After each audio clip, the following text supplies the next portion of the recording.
Have you ever been in a conversation where the other person just won't look you in the eye? They glance at the floor, fiddle with their phone, or stare off into the distance as if something fascinating is happening behind you. It's easy to jump to conclusions. Maybe they're hiding something, or perhaps they're just not interested in what you're saying.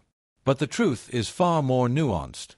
Avoiding eye contact is one of the most common nonverbal behaviors we encounter in daily life, and it reveals a lot about human psychology. In this exploration, we'll dive deep into why people avoid eye contact, what it really means, and how it affects our interactions, relationships, and even our perceptions of others. Eye contact is often hailed as the cornerstone of effective communication. It's said to build trust, convey confidence, and signal genuine interest. Yet, not everyone engages in it comfortably or consistently. For some, locking eyes feels natural and effortless. For others, it's an overwhelming or even distressing experience. Understanding the psychology behind eye contact avoidance isn't about labeling people as shifty or dishonest. Those are outdated myths. Instead, it's about recognizing the diverse reasons rooted in personality, neurobiology, culture, and personal history. By the end, you'll see that avoiding eye contact doesn't diminish a person's value or sincerity. In many cases, it highlights their inner world in profound ways. Let's start with the basics. What role does eye contact play in human interaction? From an evolutionary perspective, our eyes are incredibly expressive. The whites of our eyes, or sclera, are larger in humans compared to other primates, making it easier to detect where someone is looking. This adaptation likely evolved to facilitate cooperation in groups. Knowing where others are directing their attention helped our ancestors hunt, gather, and survive social dynamics. In modern terms, direct gaze signals engagement. I'm here with you, paying attention. Research shows that people who maintain good eye contact are often perceived as more attractive, competent, credible, and socially skilled. It fosters connection, regulates conversation flow, and even enhances emotional mirroring, where we subconsciously sync our feelings with the other person. Conversely, avoiding eye contact can trigger negative assumptions. In Western cultures especially, it's frequently misinterpreted as evasion or lack of confidence. But this overlooks the complexity. Avoidance isn't always a choice. It's often an automatic response driven by deeper psychological factors. One of the most prevalent reasons is social anxiety. Social anxiety disorder affects millions, characterized by an intense fear of scrutiny or judgment in social situations. For those with social anxiety, eye contact feels like a spotlight amplifying their vulnerabilities.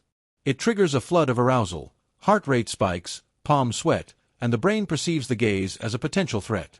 Studies have shown that people with high social anxiety actively avoid eye contact to reduce this overwhelming stimulation and protect themselves from feeling exposed. Shyness and introversion play similar roles, though they're distinct from clinical anxiety. Shy individuals often feel self-conscious in social settings, worrying about how they're coming across. Introverts, on the other hand, may conserve energy by limiting intense interactions. Eye contact demands a lot of cognitive and emotional resources, pulling focus inward. When deeply processing thoughts or emotions, many people naturally avert their gaze to concentrate better.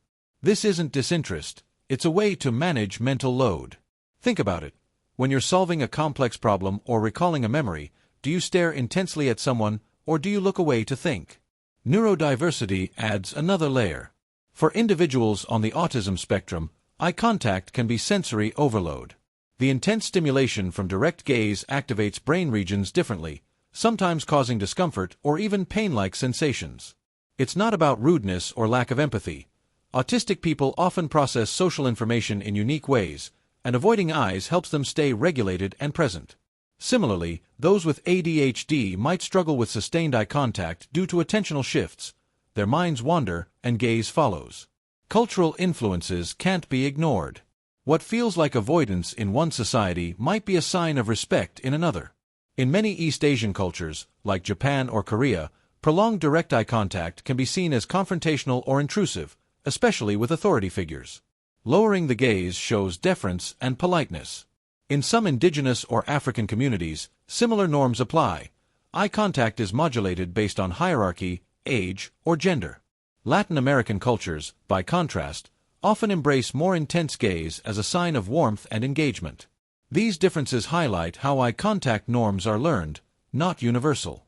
Misinterpreting them across cultures can lead to unnecessary misunderstandings. Then there's the context of attraction and emotion.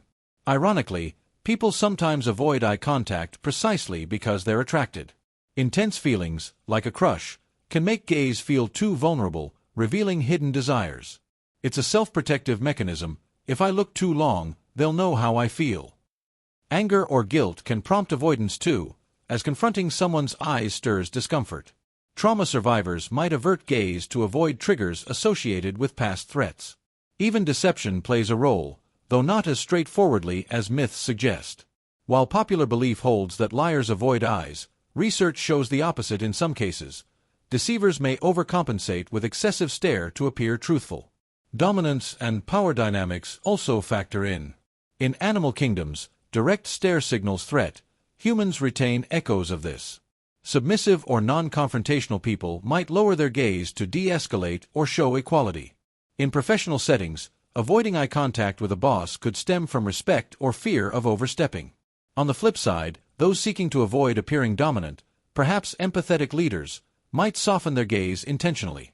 So, what are the implications of frequent eye contact avoidance? On a personal level, it can hinder connections. People who struggle with it might be perceived as less engaged or trustworthy, leading to missed opportunities in relationships or careers. Socially anxious individuals often face a vicious cycle. Avoidance reduces immediate discomfort but reinforces fear over time, limiting practice and growth. In romantic contexts, mismatched gaze expectations can spark insecurity. One partner feels ignored, the other overwhelmed. Yet, avoidance has its strengths. Many who avert eyes are deep thinkers, highly empathetic, or culturally attuned. They might excel at listening without the distraction of visual intensity, fostering profound understanding. Introverts and neurodivergent folks often bring unique perspectives precisely because they process the world differently. The benefits of balanced eye contact are undeniable. It builds rapport, conveys sincerity, and enhances persuasion.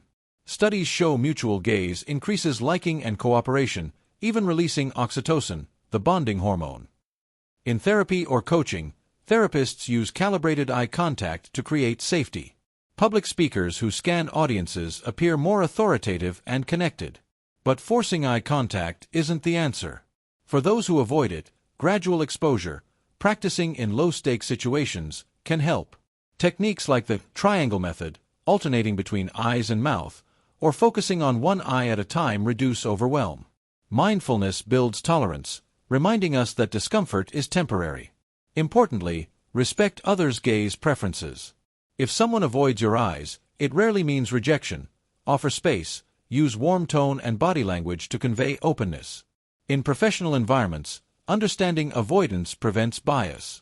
Job interviewers might overlook talented candidates who seem evasive due to anxiety or culture. Inclusive leaders adapt, valuing substance over stare.